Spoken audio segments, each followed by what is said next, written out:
दोस्तों, आज की हमारी सच्ची कहानी की शुरुआत होती है हरियाणा राज्य के सोनीपत जिले से।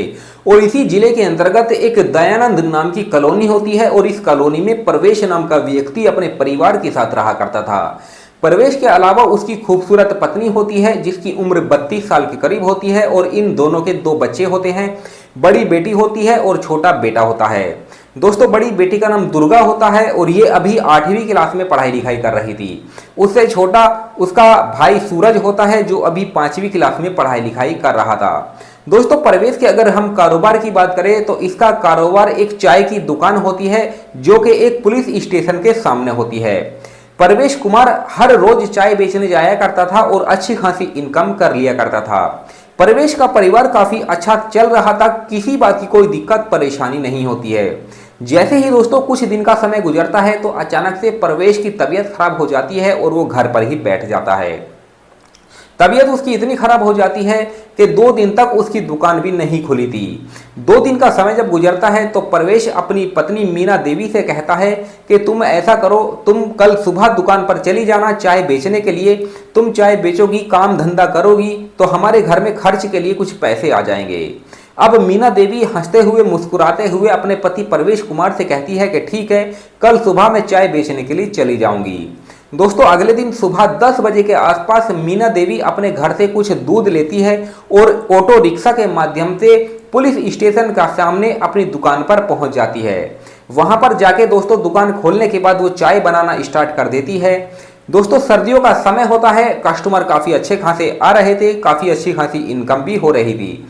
इस तरीके से दोस्तों शाम के 7 बजे तक उसका पूरा दूध खत्म हो जाता है, सिर्फ थोड़ा बहुत ही दूध बचा हुआ था। दोस्तों, शाम के 7:30 बजे के आसपास पुलिस स्टेशन से एक मंगल सिंह नाम का दरोगा निकलता है और तुरंत ही मीना देवी की दुकान पर आ जाता है।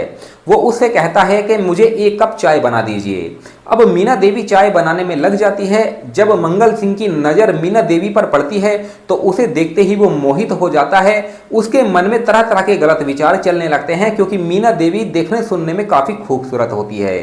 दोस्तों, मंगल सिंह मीना देवी से हंसी हंसी में बात करने लगता है और बातों ही बातों में वो उसके घर का एड्रेस भी ले लेता है। दोस्तों, मीना देवी की यही सबसे बड़ी गलती थी। आगे चल के उसके साथ जो होने वाला था उसने सपने में भी नहीं सोचा था। दोस्तों, हमारी आज की जो कहानी है बड़ी ही रोचक और इंटरेस्टिंग कहानी है। इस कहानी से आपको एक बहुत बड़ी सीख मिलने वाली है। बस इस कहानी में आप अंत तक बने रहिएगा। और हमारी आप लोगों से एक छोटी सी रिक्वेस्ट है, अगर अभी तक आपने हमारे चैनल को सब्सक्राइब नहीं किया है तो हमारे चैनल को सब्सक्राइब कर लीजिएगा और वीडियो को लाइक कर दीजिएगा। चलिए दोस्तों, बताते हैं कि आखिर पूरी कहानी में अंत में होता क्या है। दोस्तों, लगभग 2 से 3 दिन का समय जब गुजरता है तो प्रवेश कुमार की तबीयत ठीक हो जाती है। फिर वो अपनी पत्नी मीना से कहता है कि ऐसा करो कि मेरी तबीयत ठीक हो चुकी है, अब तुम घर पे बैठो और मैं दुकान पर चाय बेचने के लिए चला जाऊंगा। दोस्तों, मीना देवी खुश हो जाती है और उससे कहती है कि ठीक है। दोस्तों, अब हर रोज प्रवेश कुमार उस पुलिस स्टेशन के सामने अपनी दुकान पर चाय बेचने के लिए जाने लगा था। 3 से 4 दिन का समय जब गुजरता है तो एक दिन ये मंगल सिंह नाम का जो दरोगा होता है वो पुलिस स्टेशन से बाहर निकलता है और प्रवेश कुमार की दुकान पर चाय पीने के लिए आ जाता है। वो उससे कहता है कि 1 कप मुझे चाय बनाकर दे दीजिए। अब प्रवेश कुमार उसे चाय बनाकर दे देता है। फिर मंगल सिंह वहीं पर बैठकर चाय पीने लगता है। चाय पीने के बाद दोस्तों वहां से वो उठ के जाने लगता है, लेकिन वो उस चाय के पैसे प्रवेश कुमार को नहीं देता है। प्रवेश कुमार उस दरोगा से कहता है कि साहब मेरे पैसे तो दे दीजिए जो आपने चाय पी है। अब मंगल सिंह को ये बात काफी बुरी लग जाती है। वो उससे कहता है, पहली बात तो ये है कि तुमने पुलिस स्टेशन के सामने अपनी दुकान लगाई है और तुमने किसी से परमिशन भी नहीं ली है। अगर ये दुकान मैं तोड़ दूं तो मुझे कोई रोकने वाला भी नहीं है। दोस्तों, प्रवेश कुमार मंगल सिंह से कहता है कि साहब ऐसा नहीं है, मैंने बड़े साहब से परमिशन ली है और लगभग 4-5 साल से मैं यहाँ पर दुकान चला रहा हूँ। दोस्तों, मंगल सिंह को यह बात काफी बुरी लग जाती है। वो प्रवेश कुमार के थप्पड़ जड़ देता है और उसके साथ मारपीट करना शुरू कर देता है। उसके बाद वो उसकी दुकान भी तोड़ना शुरू कर देता है।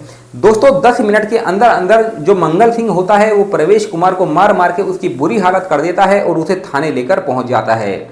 उसके बाद उसे वो लॉकअप में बंद कर देता है। अब मीना देवी को जब ये बात पता लगती है कि मंगल सिंह ने उसके पति को लॉकअप में बंद कर दिया है तो वो दौड़ी दौड़ी पुलिस स्टेशन पहुंच जाती है और मंगल सिंह से कहती है कि तुमने मेरे पति को क्यों गिरफ्तार किया है, आखिर उसका गुनाह क्या है। दोस्तों मंगल सिंह जब मीना देवी को देखता है तो काफ़ी खुश हो जाता है और उससे, क्योंकि वो तो उसके ऊपर पहले से ही मोहित था, उसे चाहता था, उसके साथ वो अपनी ख्वाहिशों को पूरा करना चाहता था। दोस्तों मंगल सिंह मीना देवी को एकांत जगह में लेकर चला जाता है और उससे कहता है कि मैं तुम्हारे पति को रिहा कर दूंगा, लेकिन उसके लिए तुम्हें मेरे साथ एक रात गुजारनी पड़ेगी। दोस्तों मीना देवी जब उसकी ये बात सुनती है तो उसके पैरों के नीचे से जमीन खिसक जाती है। वो लगातार उसका विरोध कर रही थी, लेकिन मंगल सिंह उससे कहता है कि अगर तुमने मेरी बात नहीं मानी तो तुम्हारे पति के ऊपर मैं झूठे केस लगा के उसे जेल में अंदर ठुकवा दूंगा और 4 से 5 साल तक उसे निकलने भी नहीं दूंगा। अब मीना देवी डर जाती है, उसके सामने उसकी बात मानने के अलावा कोई और दूसरा रास्ता भी नहीं था। इसीलिए वो मंगल सिंह की बात मान जाती है और उससे कहती है कि ठीक है।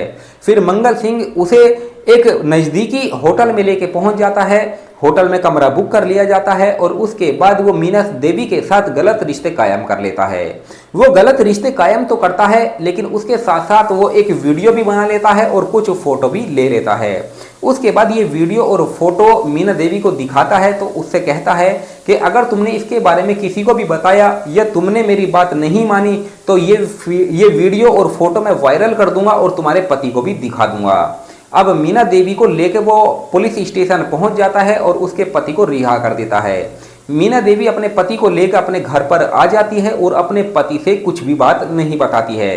दोस्तों मीना देवी की ये दूसरी सबसे बड़ी गलती होती है। जो उसके साथ हुआ था उसने अपने पति को ये बात बिल्कुल भी नहीं बताई थी। दोस्तों मंगल सिंह अब मीना को हर दूसरे तीसरे दिन होटल में बुलाया करता था और उसके साथ अपनी ख्वाहिशों को पूरा किया करता था। ऐसे ही 15 दिन का समय गुजर जाता है। मीना काफ़ी ज़्यादा परेशान आ जाती है। एक दिन जो मंगल सिंह होता है रात के 8 बजे के आसपास दोस्तों मीना देवी को फ़ोन कॉल करता है और उससे कहता है कि अभी के अभी तुम एक होटल में आ जाओ। मीना देवी उससे मना करती है और कहती है कि मैं अभी नहीं आ सकती हूँ क्योंकि मेरे बच्चे भी घर पे हैं और मेरा पति भी घर पर है। दोस्तों मंगल सिंह उससे कहता है कि अगर तुमने मेरी बात नहीं मानी या फिर तुम होटल में नहीं आई तो मैं ये वीडियो और फोटो वायरल कर दूंगा और इंटरनेट पर ये वीडियो काफ़ी लोग इसे देखेंगे। उसके बाद तुम्हारी बदनामी भी हो जाएगी। तुम्हारा पति भी जब ये वीडियो देखा गया तो वो तो अपनी आत्महत्या ही कर लेगा। दोस्तों मीना देवी जो होती है वो काफ़ी डर जाती है और फिर उसके बताए हुए एड्रेस पर पहुंच जाती है। जैसे ही वो होटल के कमरे में प्रवेश करती है तो वहाँ पर 2 आदमी होते हैं। एक तो मंगल सिंह होता है और उसके साथ उसका एक दोस्त भी होता है। अब ये दोनों मिलकर दोस्तों जो मीना देवी होती है उसके साथ अपने गलत रिश्ते भी कायम कर लेते हैं। रात के 10 बजे के आसपास दोस्तों मीना देवी अपने घर पर आ जाती है। फिर उसका पति प्रवेश कुमार मीना देवी से पूछता है कि इतनी रात को तुम कहाँ पर गई थी और कहाँ से आ रही हो। दोस्तों मीना देवी रो रही थी, उसकी आंखों से आंसू आ रहे थे। उसका पति उससे कहता है कि तुम कहाँ गई थी, आखिर तुम रो क्यों रही हो, इसका कारण क्या है। मीना देवी रोते हुए पूरी बात अपने पति को बता देती है और उससे कहती है कि मंगल सिंह दरोगा ने मेरे साथ ऐसा ऐसा काम किया है।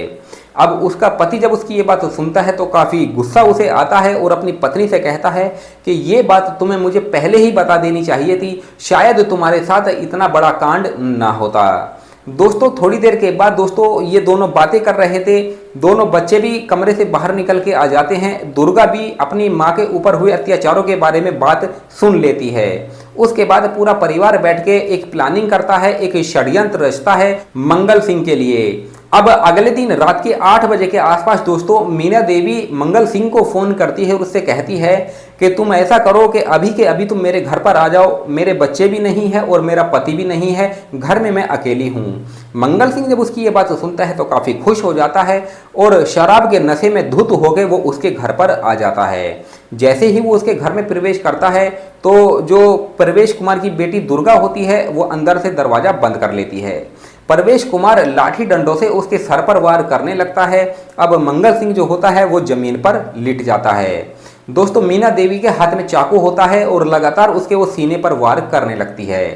दोस्तों मंगल सिंह की मार मारकर ये काफ़ी हालत खराब कर देते हैं। मंगल सिंह के शरीर से खून भी बह रहा होता है। दोस्तों प्रवेश कुमार की बेटी दुर्गा जो होती है वो तो हद ही पार कर देती है। वो एक चाकू उठाती है और मंगल सिंह के प्राइवेट पार्ट को भी अलग कर देती है। अब मंगल सिंह चीखने चिल्लाने लगता है और जैसे तैसे करके इनके घर से बाहर निकलता है और रोड पर दौड़ने लगता है। अब इसकी चीख पुकार की आवाज़ से आसपास के लोग इकट्ठा हो जाते हैं और मंगल सिंह को जब इस हालत में देखते हैं तो वो तुरंत ही पुलिस को बुला लेते हैं। दोस्तों पुलिस वहां पर आ जाती है, मंगल सिंह को घायल अवस्था में देखती है तो उसके लिए तुरंत ही एम्बुलेंस बुलाई जाती है और एम्बुलेंस में उसे डाल के एक हॉस्पिटल में भर्ती करा दिया जाता है। अब पूरी बात दोस्तों आसपास के लोगों के सामने होती है। आसपास के लोगों से पुलिस पूछताछ करती है कि ये सब किसने किया है, तो पुलिस वालों को ये पता लगता है कि प्रवेश कुमार के परिवार ने ही ये सब उसके साथ किया है। अब पुलिस जो होती है प्रवेश कुमार को और उसकी पत्नी को गिरफ्तार कर लेती है और थाने लेकर पहुंच जाती है। उसके बाद दोस्तों उससे पूछताछ की जाती है तो पति और पत्नी पुलिस को पूरी बात बता देते हैं कि कैसे मंगल सिंह ने उनका शोषण किया है और उनके साथ बहुत ही गलत काम किया है। दोस्तों पुलिस जो होती है इनकी बातें सुनती है, फिर इनके ऊपर एक मुकदमा लिखा जाता है, एक चार्जशीट बनाई जाती है, फिर अदालत में पेश किया जाता है। दोस्तों अदालत में जब पेश किया जाता है तो जज साहब भी इनकी बात सुनते हैं। जज साहब कहीं ना कहीं दोस्तों इन लोगों ने अपराध तो किया था, कहीं ना कहीं अगर ये पुलिस के पास जाते या फिर कोर्ट में जाते तो कोई ना कोई इनकी मदद तो करता ही, लेकिन इन्होंने कानून को अपने हाथ में लिया, इसीलिए इनको सजा मिलनी तो होनी थी। तो दोस्तों ये जो दोनों पति और पत्नी होते हैं इनको 1-1 साल की सजा सुना दी जाती है। दोस्तों ये कहानी आपको कैसी लगी और इस कहानी से आपको क्या सीख मिली? प्रवेश कुमार की बेटी दुर्गा ने जो किया क्या वो सही था या फिर गलत था? इसमें आपकी क्या राय है? आप हमें कमेंट सेक्शन में बता सकते हैं। चलिए मिलते हैं फिर किसी और वीडियो में, तब तक धन्यवाद।